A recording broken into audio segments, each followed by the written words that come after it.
Oke, senang sekali Bu bisa hadir kembali di acara kita, yaitu live mengajar pada hari ini. So, dengan mata kuliah yang sama, yaitu kesehatan ibu dan anak. Nah, untuk hari ini kita masuk ke materi pelayanan kesehatan reproduksi. Gimana kabarnya hari ini mahasiswa sekalian? Alhamdulillah baik. Baik Bu. Oke, semuanya sehat ya? Alhamdulillah Bu.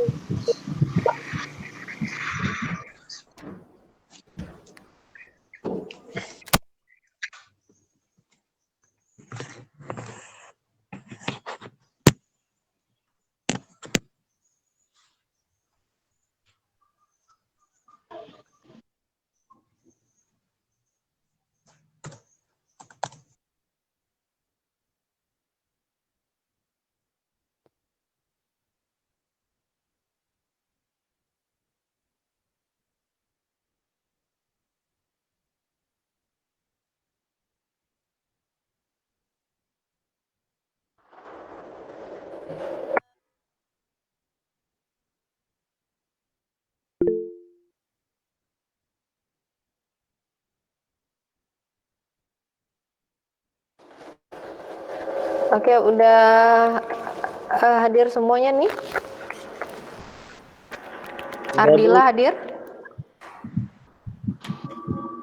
Hadir Bu. Ardila baik. Hadir Bu. Fitri, Hadir Bu.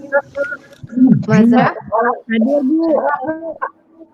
Narisha, Hadir Bu. Nova.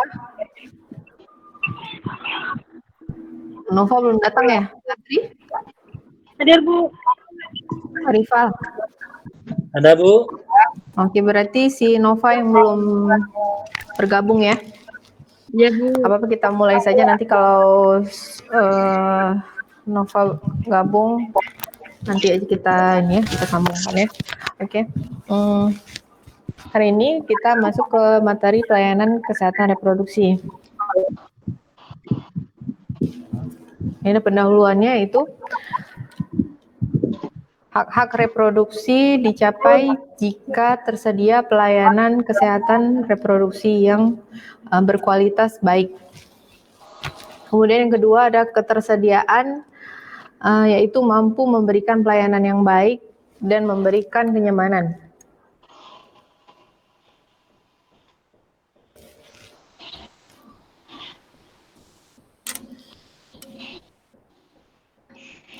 Tujuan kesehatan reproduksi tadi yaitu reproduksi itu penguasaan hak reproduksi, yang kedua kematangan dan tanggung jawab individu, dan ketiga hak individu untuk memperoleh pengetahuan dari pelayanan yang diberikan.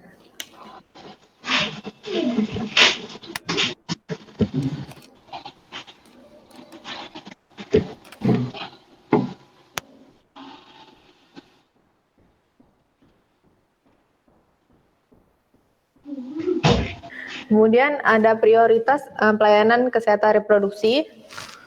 Itu biasa disingkat dengan KR ya, kesehatan reproduksi. Prioritas pelayanannya itu pertama ada penyediaan pelayanan kesehatan reproduksi bagi remaja, wanita hamil, usia lanjut,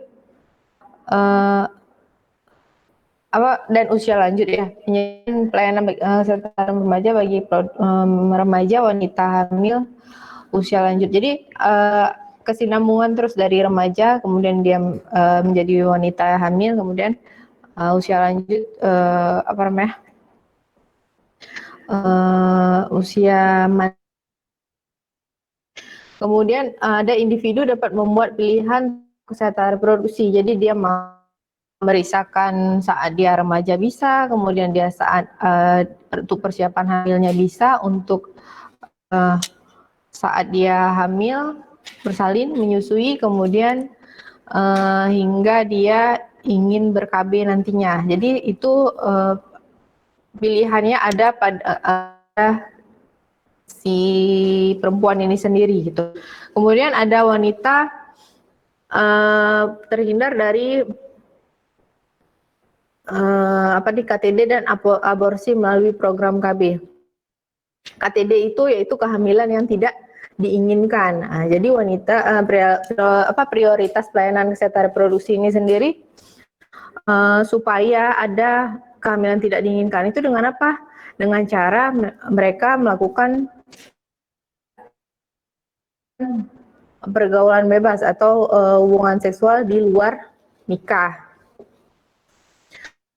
Prioritas selanjutnya yaitu akses pencegahan, pengobatan, dan perawatan terhadap IMS, infeksi menular seksual, yaitu termasuk juga dengan penyakit HIV/AIDS. Jadi pelayanan kesehatan reproduksi ini sendiri dia mengobati dan pemeliharaan ya perawatan terhadap IMS dan HIV/AIDS ini sendiri. Sedangkan IMS ini sendiri kan banyak penyakitnya, tidak hanya HIV/AIDS, ada juga dengan penyakit kelamin apa aja yang kalian tahu selain HIV/AIDS? Gonero, Bu. Apa? Gonero tuh Bu, yang nanah tuh Bu.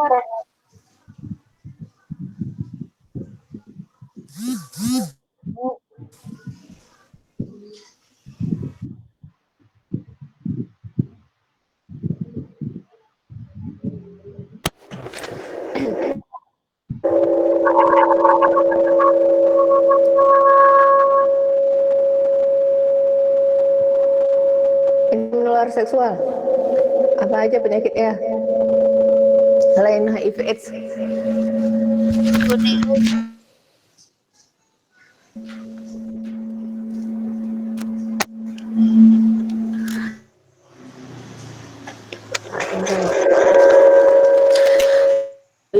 Ada gonoro,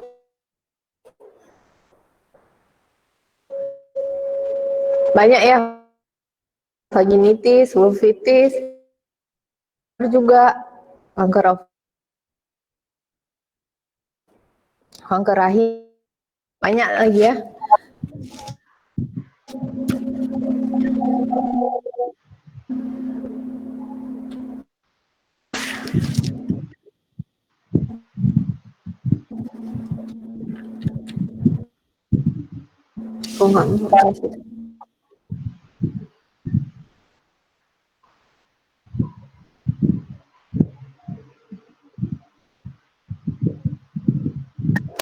Kemudian ada kebijakan reproduksi menjadi ada percepatan upaya ini. Kemudian yang kedua ada melaksanakan upaya kesehatan reproduksi secara holistik dan terpadu melalui pendekatan siklus hidup.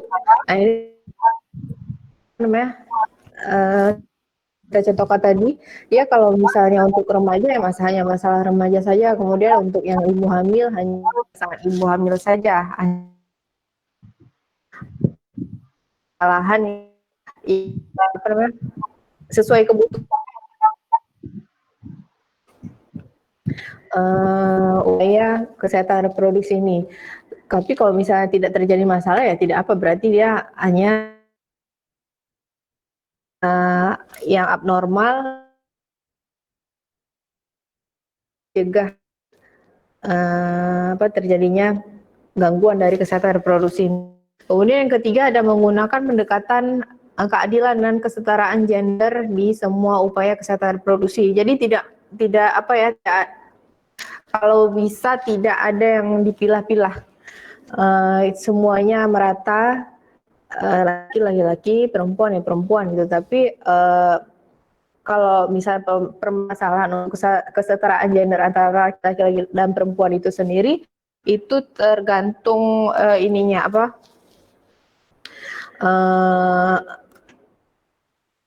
sama juga masalah tadi gangguan yang terjadi pada si laki-laki dan si perempuan ini. Tapi secara umum kalian sudah mengerti ya, sudah paham kalau untuk gender ini sendiri kodratnya ya, si laki-laki dan si perempuan sebenarnya sama, tetapi ada yang gimana ya Ibu bilang, kalau ada mana ya, laki-laki bisa jadi perempuan ya. Permasalahan untuk kesetaraan gender sendiri, kalau dulu ya, laki-laki harus bekerja, si perempuan harus di rumah. Nah kalau sekarang kan dua-duanya, si perempuan juga bisa kerja dan si laki-laki juga bisa di rumah gitu. Tapi ada ininya, gimana ya caranya supaya saling menghormati, saling menghargai. Kalau misalnya dua-duanya nyaman, kalau misalnya nih si kedua belah pihak itu saling, misalnya laki-laki membolehkan istrinya bekerja dan si ayah, si suaminya kalau ada waktu bisa menjaga anak di rumah, itu tidak masalah. Tapi ada kerjasama yang baik gitu, kesetaraan gender tadi. Jadi kalau misalnya memang dilarang ini, dilarang itu, tapi si perempuannya mau, masih dalam batas yang normal, tidak terjadi masalah yang pelik gitu, membuat ada kekerasan lah dalam rumah tangga, itu tidak masalah. Tapi kalau misalnya ada yang membuat mereka gara-gara gender tadi itu ya, itu harus ada upaya untuk menyelesaikannya itu ya. Kemudian keempat, ada pelayanan, menyediakan pelayanan kesehatan reproduksi yang berkualitas bagi warga miskin. Nah kadang itulah tadi, kalau misalnya masih ada orang yang masih ada orang yang membedakan si miskin dan si kaya tadi. Tapi sebenarnya itu kayak Ibu bilang tadi, harus setara mereka. Jadi tidak perlu masih ada perbedaan di antara mereka gitu. Kemudian ada strategi umum. Nah strategi umum ini yaitu menempatkan dan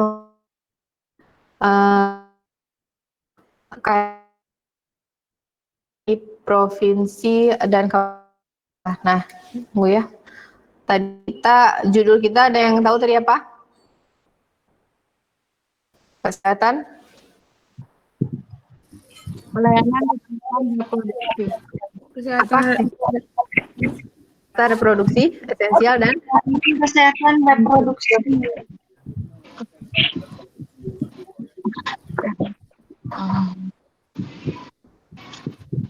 bentar ya.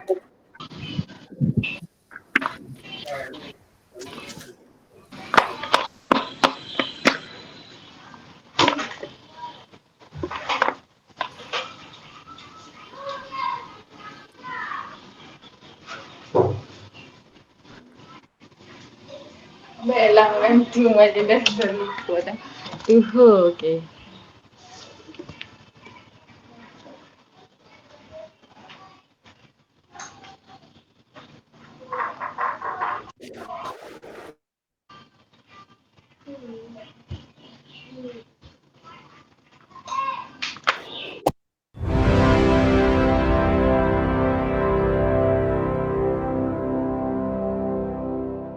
Universitas Ubudiyah Indonesia menyelenggarakan program belajar daring melalui UB on TV.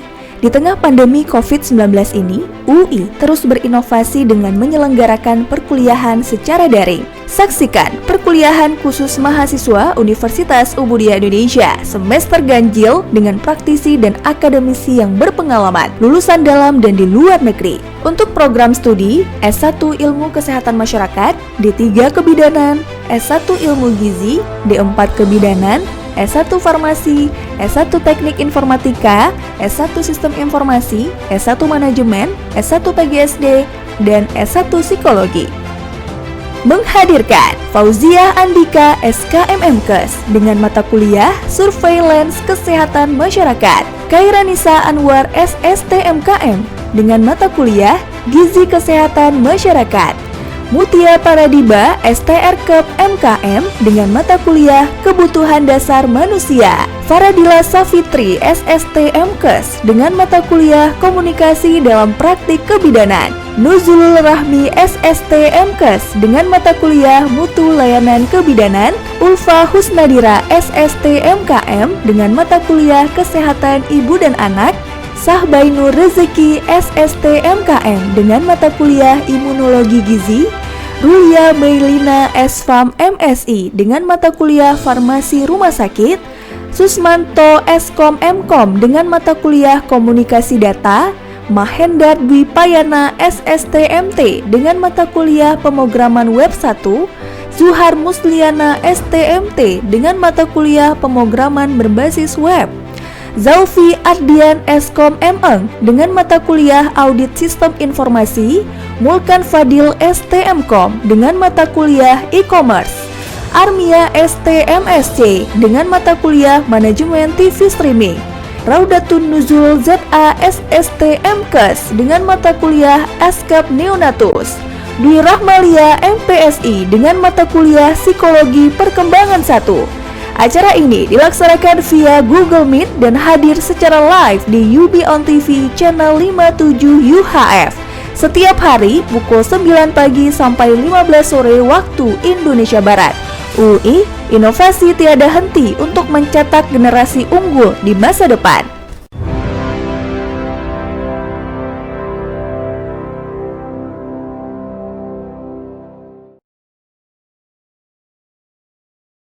Di tengah pandemi COVID-19 ini, banyak dari kita yang masih tetap dituntut untuk bekerja atau produktif dan mengadakan meeting walaupun dari rumah. Masyarakat ramai-ramai mencari dan beralih ke aplikasi video conference. Universitas Ubudiyah Indonesia merekomendasikan kamu untuk menggunakan Google Meet. Untuk kamu yang belum tahu cara menggunakannya, simak video berikut ini. Masuk ke situs berikut ini lewat browser Chrome, Mozilla, Firefox, dan lain-lain.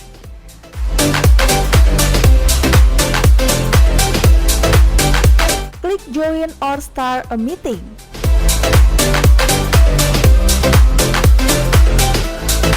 Situs akan meminta izin untuk mengakses kamera dan mikrofon. Setelah diberi izin, kamu bisa langsung mengklik opsi Join Now.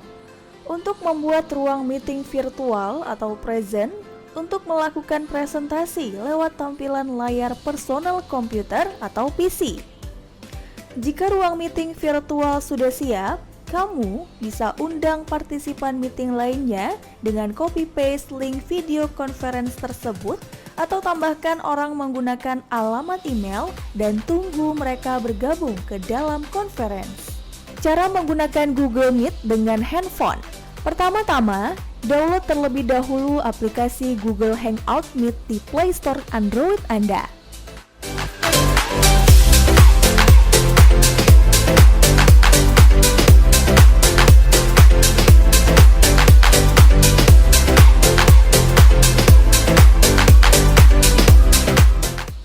Setelah selesai download, selanjutnya kamu akan diminta untuk sign up menggunakan email Gmail.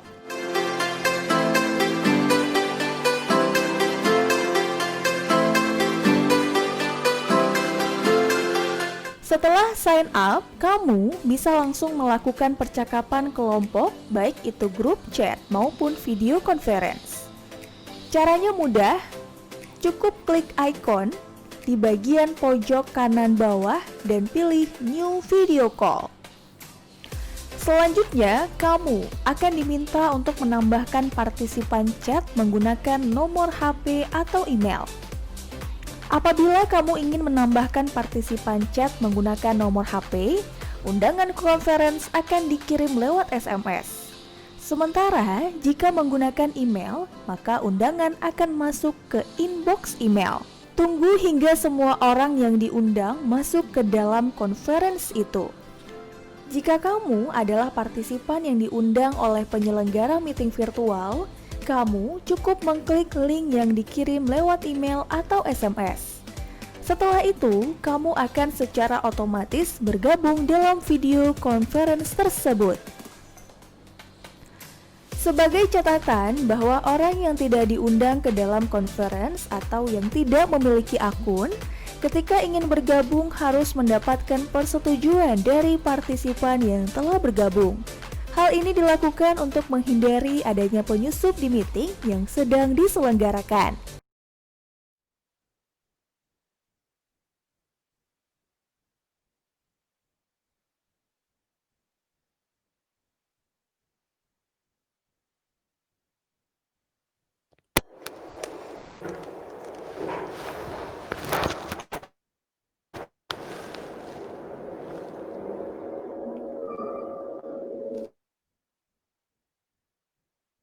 Oke.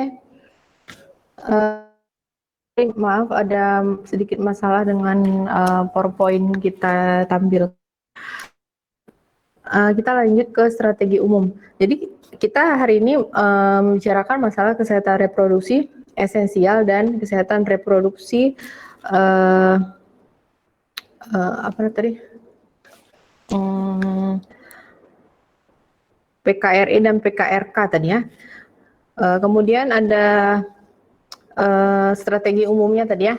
Yang pertama menempatkan dan memfungsikan KRR serta membentuk KRR di provinsi dan Kabupaten Aceh dan kabupaten kota. Kalau kita di sini di Kota Banda Aceh, kemudian untuk pelaksanaan KRR ini itu kepanjangan dari kesehatan reproduksi remaja.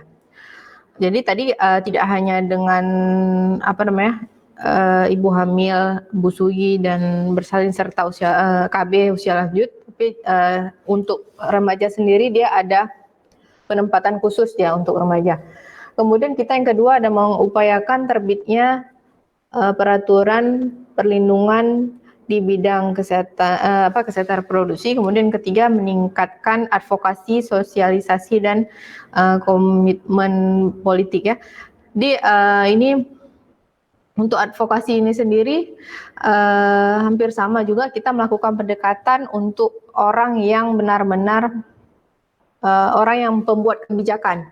Jadi orang yang benar-benar bisa membuat satu peraturan, satu kebijakan supaya orang mau ikut semuanya, berpartisipasi, orang mau ikut andil dalam satu permasalahan gitu untuk penyelesaian atau upaya menyelesaikan masalah. Itu ya kemarin pengertian dari advokasi ya. Jadi advokasi ini memang langsung terjun ke ke orang yang supaya dia bisa mengubah satu misalnya ada orang yang memang susah untuk diajak berubah ke lebih baik itu kan. Jadi kita perlukan advokasi tadi, pendekatan untuk orang yang mampu merubah orang yang ini. Misalnya kita sudah berupaya untuk melakukan konseling, kemudian kita lakukan kita berikan penyuluhan, kita berikan seminar, pelatihan, tapi ada satu desa yang memang susah untuk diajak berpartisipasi, memang tidak mau karena mereka bisa kayak misalnya ini contohnya, misalnya kayak adat istiadat, susah kan kalau misalnya kita mau merubah satu adat atau kebiasaan yang mereka jalankan dari zaman ke zaman sampai sekarang pun masih ada yang kayak gitu. Jadi untuk merubah satu desa yang seperti itu kan perlu orang yang benar-benar berkuasa. Nah, itulah makanya diperlukan advokasi, mendekati orang yang penguasa tadi supaya bisa merubah satu desa yang adatnya misalnya kurang baik atau ada yang lebih baik lagi sebenarnya tapi masih dijalankan. Ya kita tujuannya untuk merubah perilaku yang seperti itu. Gitu. Kemudian ada pelayanan kesehatan reproduksi. Ini ada dua tadi ya. Jadi ada PKRE dan PKRK. Kalau PKRE itu yaitu pelayanan kesehatan reproduksi, pelayanan kesehatan reproduksi esensial. Kalau PKRE, kalau misalnya PKRK yaitu pelayanan kesehatan reproduksi komprehensif. Nah, ini ada perbedaan di antara keduanya. Kalau PKRE itu yaitu kesehatan, dia hanya mencakup kesehatan ibu dan anak, kemudian KB, kesehatan reproduksi remaja, pencegahan dan penanggulangan infeksi menular seksual termasuk HIV/AIDS. Kalau misalnya PKRK tadi, yaitu semua yang mencakup di PKRE, di esensial, ditambah dengan kesehatan remaja dan usia lanjut, kesehatan reproduksi usia lanjut. Kesehatan reproduksi usia lanjut itu ya dua penambahan dari PKRK. Kalau kita bilang yang paling komplit itu tuh di komprehensif. Kalau di PKRE hanya sampai ke penanggulangan IMS saja, tapi dia tidak masuk ke usia lanjut. Sampai di sini ada yang ingin tanyakan? Paham semuanya? Paham, Bu. Kita lanjutkan ya. Di sini ada penambahan untuk kesehatan reproduksi, yaitu penghapusan kekerasan terhadap perempuan, yaitu misalnya masalah gender dalam kesehatan reproduksi. Ada yang bisa kasih contoh nggak masalah gender dalam kesehatan reproduksi?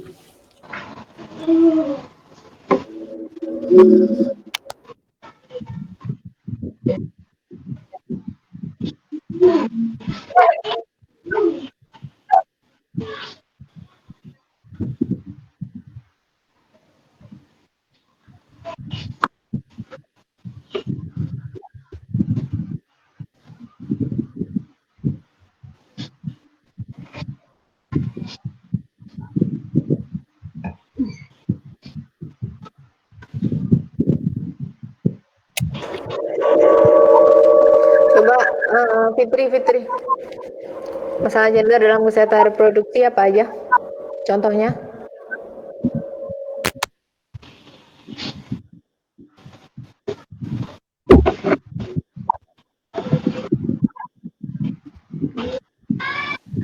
Keliru,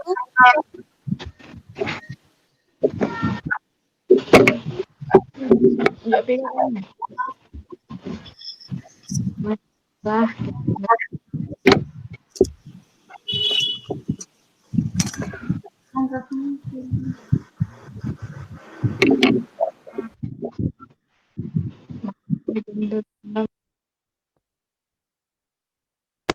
Yang lain ada yang tahu contohnya?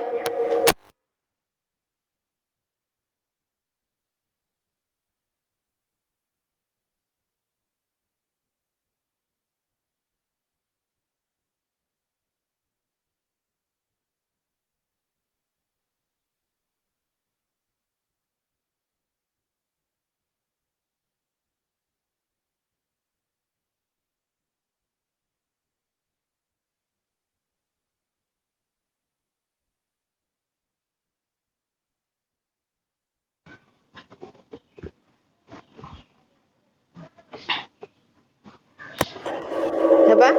Mazra? Mazra mau jawab? adalah masalah gender dalam kesehatan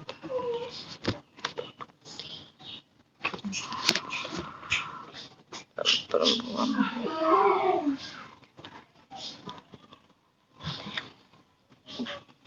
Bu, masalah gender dalam kesehatan produksi itu contohnya seperti kesehatan ibu dan bayi.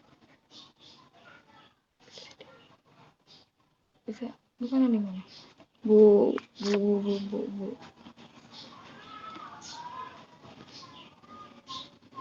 Mati itu Jio. Bu.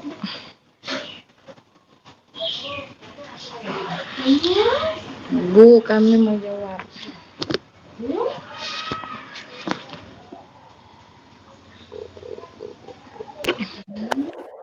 Gimana Mazra? Atau Rival coba? Masalah Gender dalam kesehatan reproduksi itu seperti kesehatan ibu dan bayi.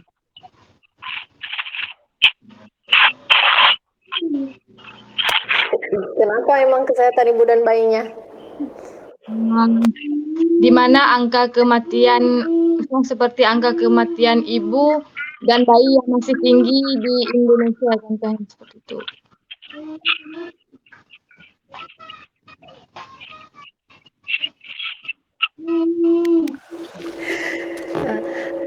Gender itu apa?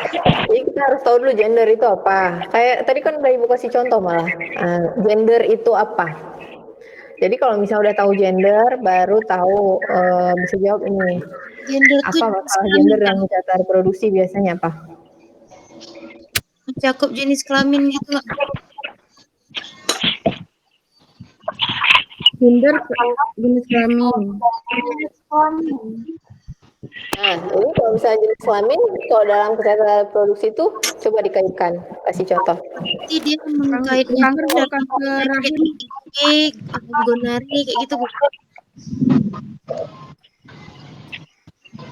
Apa? HIV gitu.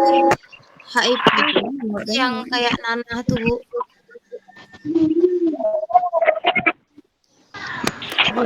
Itu masalah kesehatan reproduksi, nama penyakit yang namanya gangguan pada kesehatan reproduksi ini loh. Misalnya gini, kalau misalnya laki-laki bisa hamil nggak? Enggak. Bisa menyusui nggak? Nah, kalau perempuan, Bisa kalau laki-laki dia tidak bisa menjadi perempuan ya. Nah, kalau perempuan bisa nggak jadi laki-laki? bisa Bisa. Misalnya gini, contohnya apa namanya? Kayak dalam hal yang bekerja misalnya, perempuan bisa kerja kan, kok keras, yang butuh tenaga yang kuat, energi yang kuat,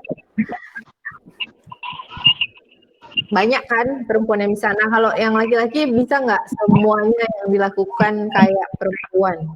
Enggak bisa. bisa. Enggak. Wah,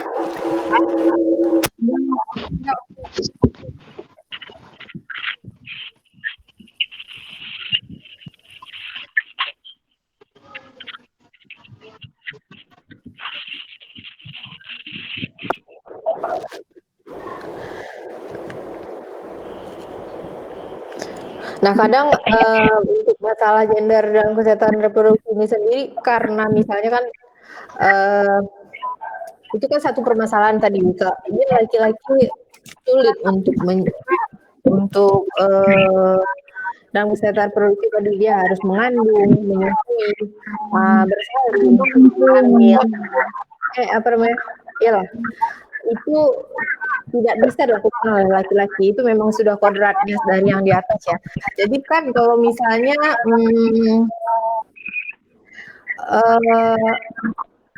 apa namanya permasalahannya itu tadi ya gimana ya Bu bilangnya?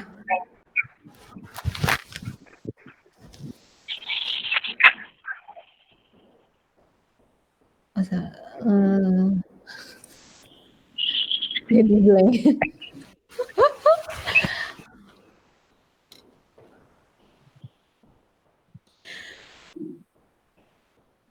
Kadang kan kita kalau misalnya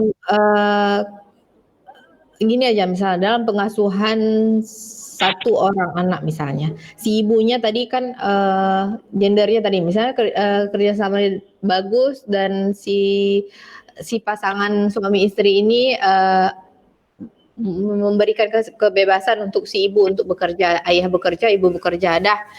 Kemudian ada satu hari misalnya si ibu tidak bisa menjaga anaknya dan si ayah dituntut oleh si ibu untuk tolong jaga anaknya bentar, gitu kan.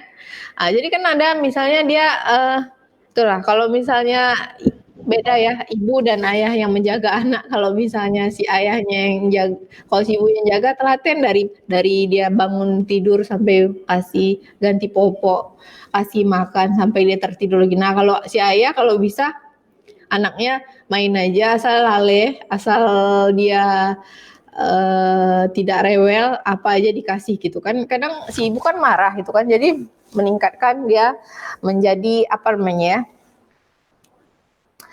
stres gitu, stres sampai marah kok nggak jaga anak kok tidak becus gitu ya. Jadi kan itu menjadi satu masalah hingga terjadinya keributan. Ujung-ujungnya kalau si bapaknya tidak emosinya tidak kunjung reda, ujung-ujungnya apa? ADRT ya, istrinya marah-marah terus. Karena kalau yang ibu tahu kan kalau psikologi seorang laki-laki, kalau misalnya dia sudah menahan emosinya tapi si perempuan terus-terusan itu lagi dibahas, ya emosinya memuncak dan ujung-ujungnya apa?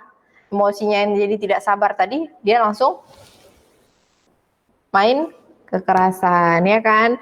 Jadi itu kan dikaitkan dengan ini, kalau misalnya khusus untuk masalah gender dalam case pro tadi ya seperti itu tadi, kalau misalnya laki-laki tidak bisa menjadi seorang perempuan, gitu aja, ya kan? Udah gampang aja sebenarnya. Nih, kasih contoh aja pun.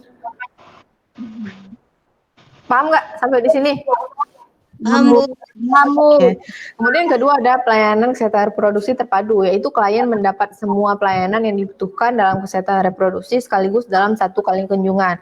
Nah, kita kalau misalnya untuk pemeriksaan mau remaja nih, misalnya dia mau konseling remaja, butuh untuk konseling remaja itu biasanya tidak hanya kalau dia mengalami ini aja, misalnya ya, contoh paling yang sering terjadi pada remaja keputihan misalnya. Kalau misalnya datang konseling itu kan, makanya kalau misalnya kita periksa ke tenaga kesehatan, jangan diem, curhat aja, ngomong aja, konseling aja. Jadi dia dari pertama misalnya dia hanya ngeluh tentang keputihan, tiba-tiba dia keluar unek-uneknya semua, jadi misalnya yang tadinya tidak ada masalah jadi ternyata itu satu masalah, misalnya dia anggap sepele, misalnya ada dokter misalnya gitu, saya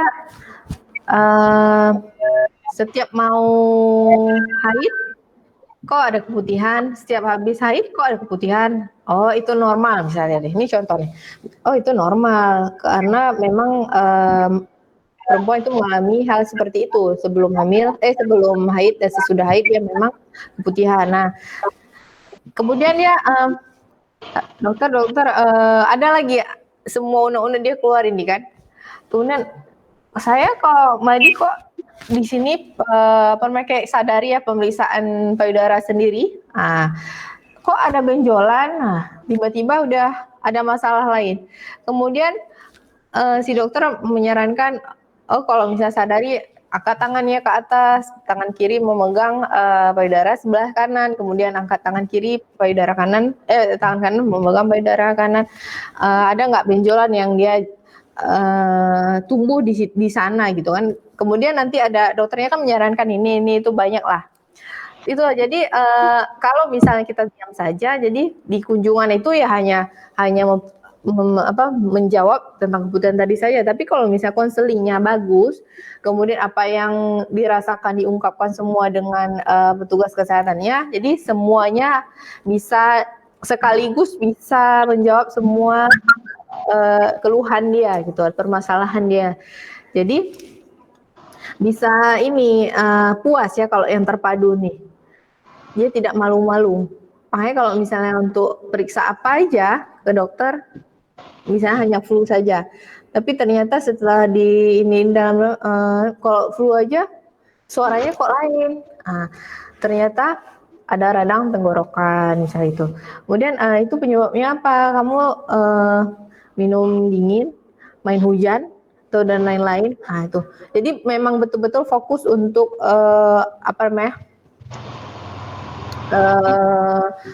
pelayanannya konseling. Tuh. Jadi dia semuanya menjawab dalam satu kali kunjungan, itu sudah menjawab semua keluhan dari si kliennya. Kemudian kedua ada keberhasilan program pelayanan kesehatan reproduksi dapat diukur dari hasil yang ada di tingkat pelayanan dasar. Itu tadi dasar, hanya untuk konseling saja itu masih dasar kan. Itu kalau misalnya pelayanan dasarnya saja sudah bagus, nah itu berarti pelayanan kesehatan reproduksi terpadunya juga memang sudah inilah, sudah bagus lah. Tuh. Kemudian kita lanjut ada pelayanan kesehatan reproduksi tingkat bidan desa di tingkat puskesmas. Dia ada di tingkat rumah sakit kabupaten atau kota. Komponen kesehatan ibu dan anaknya itu yang pertama ada kesehatan ibu, pelayanan antenatal. Itu pelayanan antenatal itu pelayanan selama kehamilan, kemudian ada pelayanan persalinan, pelayanan nifas, pelayanan pasca abortus, dan penggunaan buku KIA. Buku KIA itu buku pink namanya. Buku kesehatan ibu dan anak itu di buku KIA itu isinya ada kunjungan dari pertama sampai sekarang gitu. Kemudian ada di situ ada pemeriksaan si ibu dari berat badan, tinggi badan, ada pemeriksaan HB, kemudian ada pemeriksaan urin, ada lila, lingkar lengan atas, ukur lengannya. Nah, itu ukur lengan ini diperiksa untuk ini apakah si ibu gizinya baik atau tidak. Nah, itu bisa dilihat dari ukuran lengan.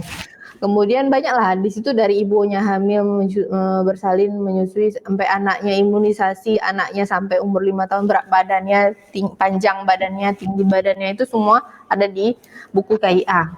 Sakit-sakit apa aja anaknya ada, vitamin setiap bulan 2 ke bulan 8 ada obat cacing, vitamin A, itu ada semua di buku kesehatan ibu dan anak.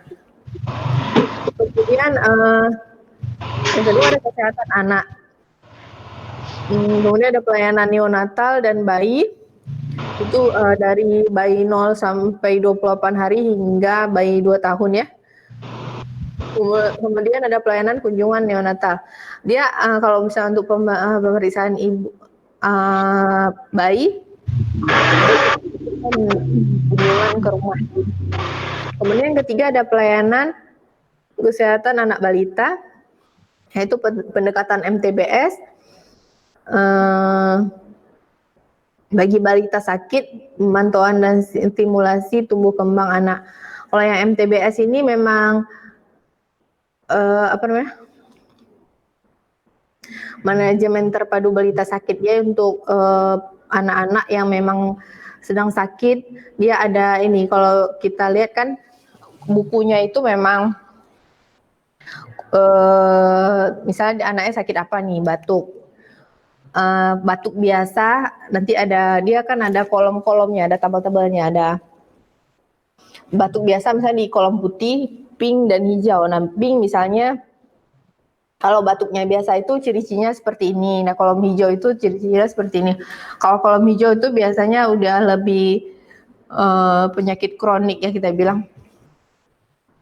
Lebih misalnya batuk. Kalau di yang kolom pink itu dia memang batuk biasa, tapi kalau misalnya ciri-cirinya sudah ini di kolom hijau, lihat lagi. Ada ininya sendiri itu untuk buku, bisa dipelajari untuk ibu-ibu di rumah. Buku MTBS ini tadi. Jadi di situ kan gimana ya Ibu bilang, kalau misalnya sudah di kolom hijau, ciri-cirinya itu udah bisa dibawa ke petugas kesehatannya gitu. Ini udah parah nih, ini obatnya beda nih sama di kolom pink. Ini batuk anak kita nih udah bukan batuk biasa, tapi udah batuk rejan, misalnya gitu. Bisa dilihat dari buku tersebut. Kalian lah nih calon-calon ibu, calon ayah nanti bisa harus punya tuh buku pink tadi. Itu bagi gratis, MTBS-nya juga bagi gratis. Nanti bisa dipelajari gitu. Ya. Kemudian ada komponen KB terintegrasi dengan pelayanan kesehatan ibu. Keluarga berencana nih ya, komponennya yang pertama, dia pencegahan kehamilan yang tidak diinginkan. Kalau kita pakai KB, ya itu tadi bisa menjaga jarak kehamilan, bisa mencegah kehamilan yang tidak diinginkan. Misalnya si anaknya pertama masih ASI, belum 2 tahun, belum disapi hasilnya, tapi udah hamil lagi. Itu dicegah dengan KB. Atau misalnya udah 2 tahun si ibu mau bekerja lah dulu, tinggalin aja anaknya udah besar nih, nggak payah ASI lagi kan, udah lepas ASI mau kerja dulu, tiba-tiba udah hamil, pakai KB.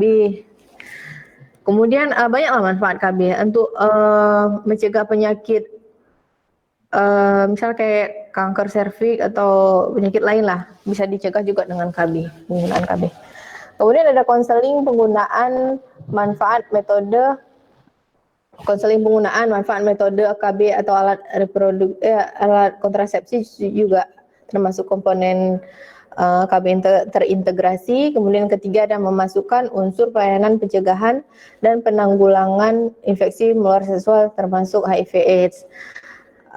KB juga tadi mencegah penyakit IMS. Kemudian yang keempat ada pelayanan KB difokuskan kepada sasaran 4 terlalu. Apa kemarin 4 terlalu? Sudah kan kita bahas kan minggu lalu.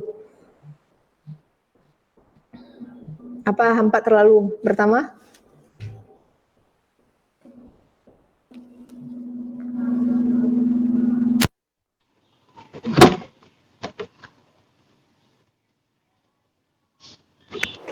apa? 4T. Terlalu muda, terlalu tua, apa lagi?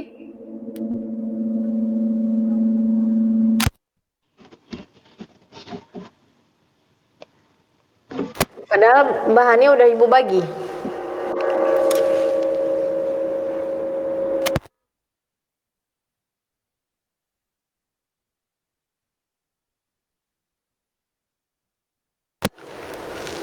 Ada yang masih ingat nggak?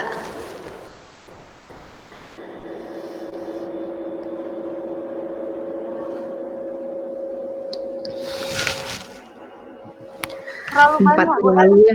Pertama, ibunya terlalu muda, jadi disarankan memakai KB dulu supaya bisa persiapan kesehatan reproduksinya semakin matang, baru bisa terjadi pembuahan kita bilang. Kalau terlalu tua, kalau misalnya sudah usia lanjut atau resiko tinggi, sebaiknya jangan punya anak lagi. Terlalu banyak. Terlalu banyak, dekat. terlalu kering. Nah, jadi itu kalau misalnya banyak anak juga, ya banyak resiko.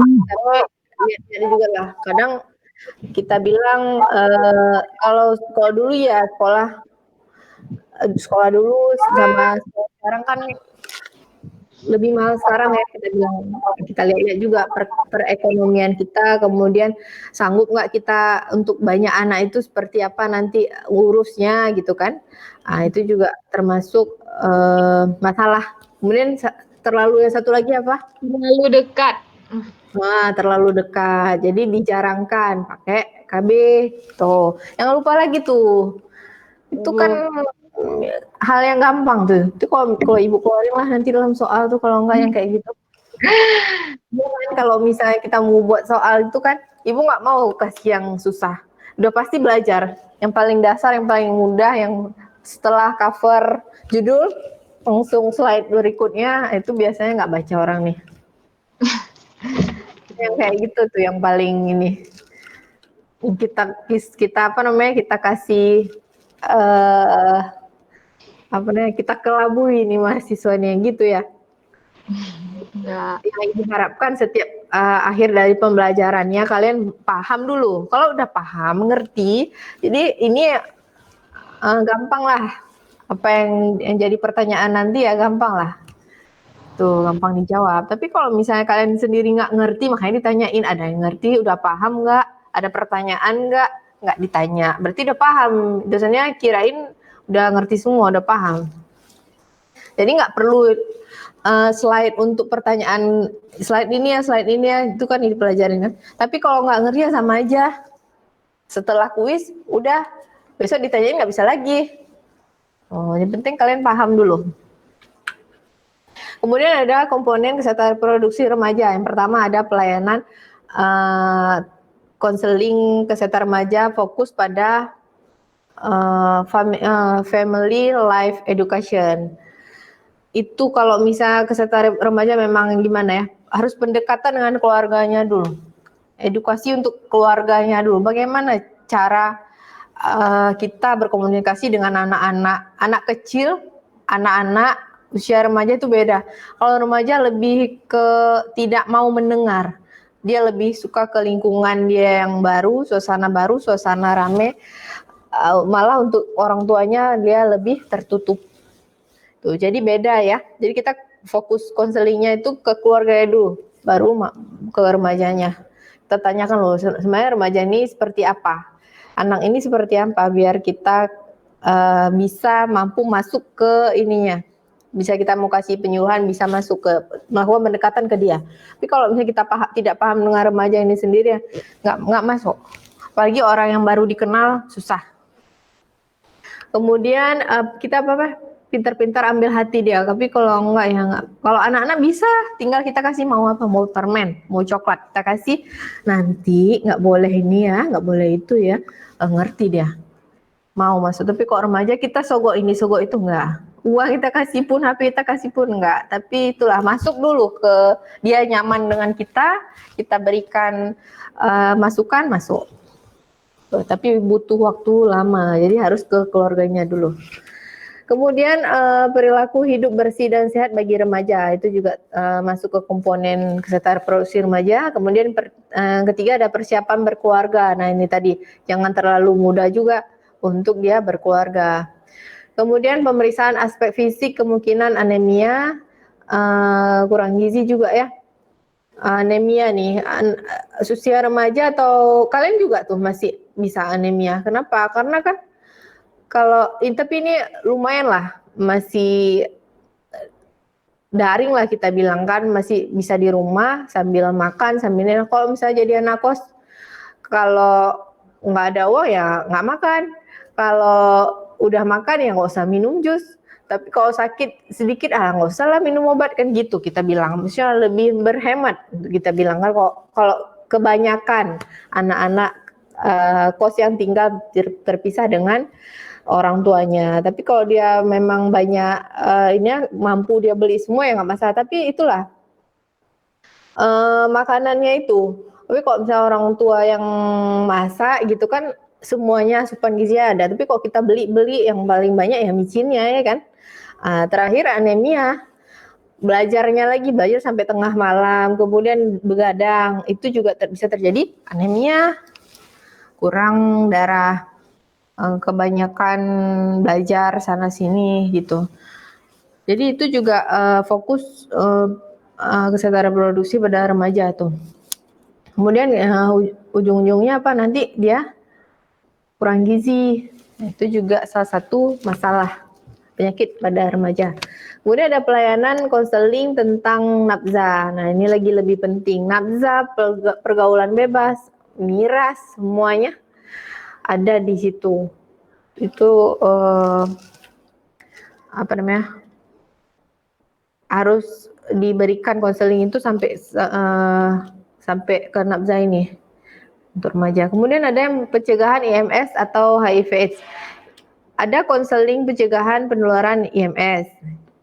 Pertama kita kasih tahu cara pencegahannya dulu. Kemudian yang kedua, pelayanan pengobatan dan infeksi. Nah kalau misalnya HIV/AIDS itu kan infeksi saluran, infeksi menular seksual. Jadi dia ada saluran kemihnya juga terganggu, saluran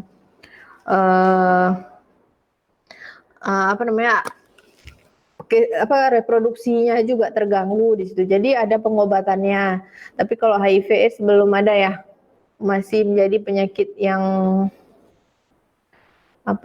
KLB ya. Jadi yang luar biasa masih kalau HIV/AIDS ini masih kayak gunung es, tapi lama kelamaan mudah-mudahan lah jauh lah. Enggak sampai inilah. Habis aja lah HIV/AIDS itu ya. Kemudian yang ketiga ada konseling risiko penularan akibat penyalahgunaan nafsa, suntik dan penularan ibu ke anak, kemudian penularan suami ke istri. Nah itu pencegahan IMS. Kalau misalnya untuk suami dan istri ya pakai alat kontrasepsi kayak kondom, nah itu bisa dipakai. Kemudian dari si ibu ke anak ini, kalau misalnya kalau HIV/AIDS tapi nggak dari darah air liur itu enggak, tapi kan kalau bisa dia jangan melakukan hubungan seksual. Kalau hubungan seksual memang langsung bisa terinfeksi. Tuh. Kemudian ada komponen kesehatan reproduksi usia lanjut. Nah, kalau usia lanjut itu dia memelihara dan meningkatkan derajat dan kemampuan usia lanjut agar kondisi fisik, mental, dan sosial berfungsi secara wajar.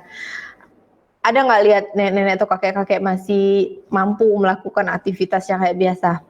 Cuman gerakannya agak lebih lambat. Ada nggak? Ada Bu. Ada Nah, ada kan? Itu kenapa? Karena dia masih kita hanya memberikan support aja ke dia.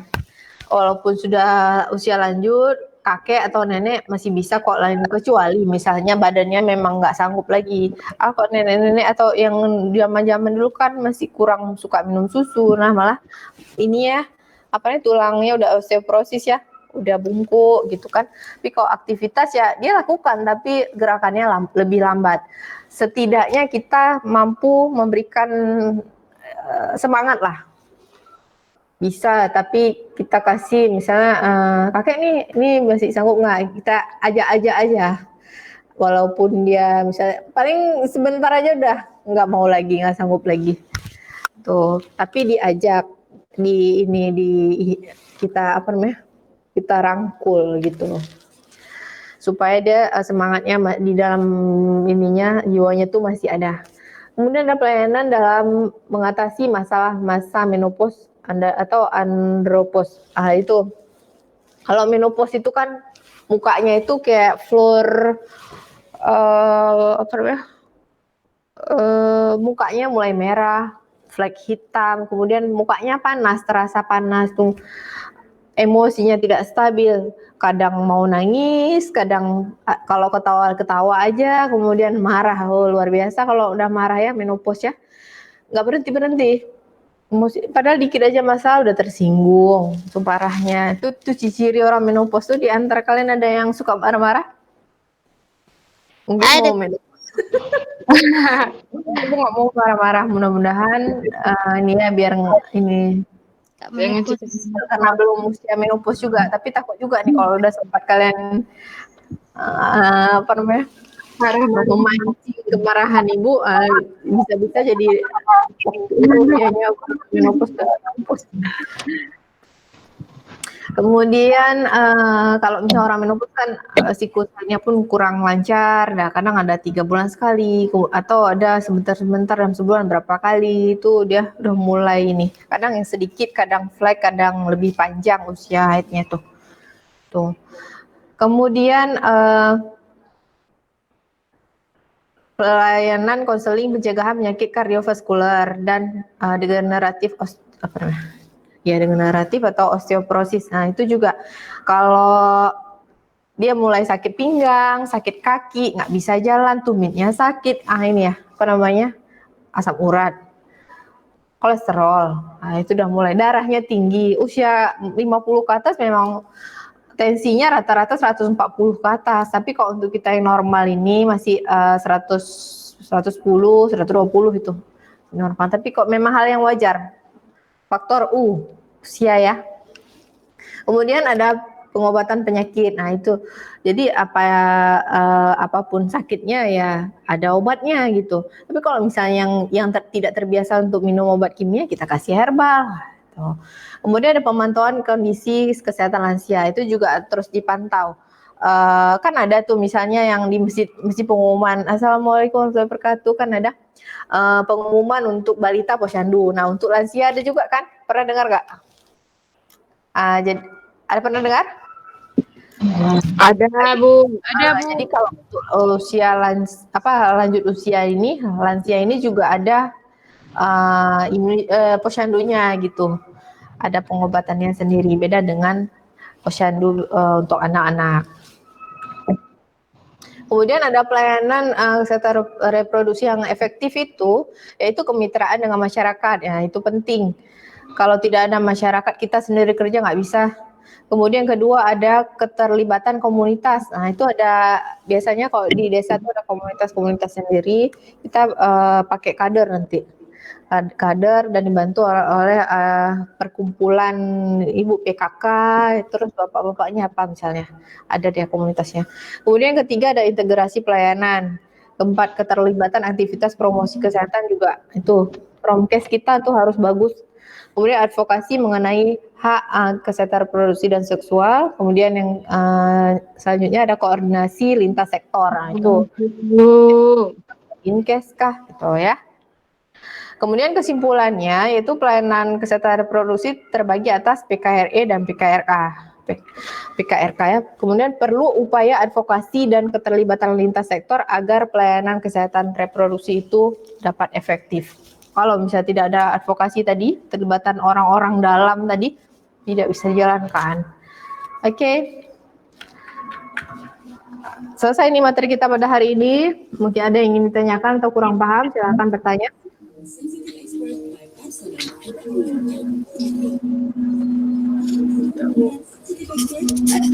Siapa yang tidak hadir?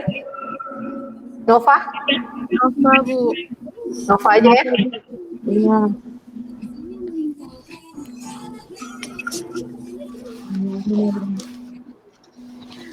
Ada yang ingin ditanyakan?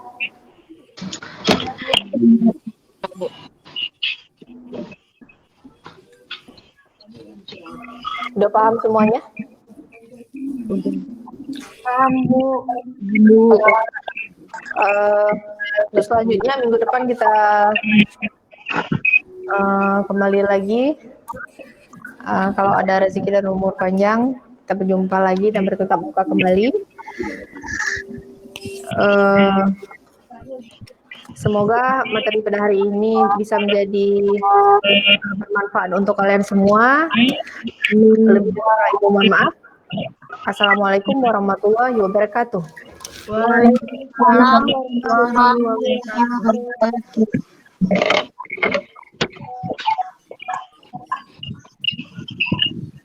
Pemirsa, kita sudah menyaksikan program e-learning live yang pastinya juga dipersembahkan oleh Universitas Umudia Indonesia dari para dosen-dosen di Universitas Umudia Indonesia. Semoga ilmu yang ditampilkan yang pasti juga sudah disajikan bermanfaat bagi para mahasiswa dan juga bagi para pemirsa dan juga masyarakat umum. Jangan lupa pemirsa untuk selalu menyaksikan program e-learning live di UB On TV dari jam 9 sampai jam 3 sore setiap hari, hanya spesial buat Anda, persembahan dari UB On TV dan dipersembahkan oleh Universitas Umudia Indonesia.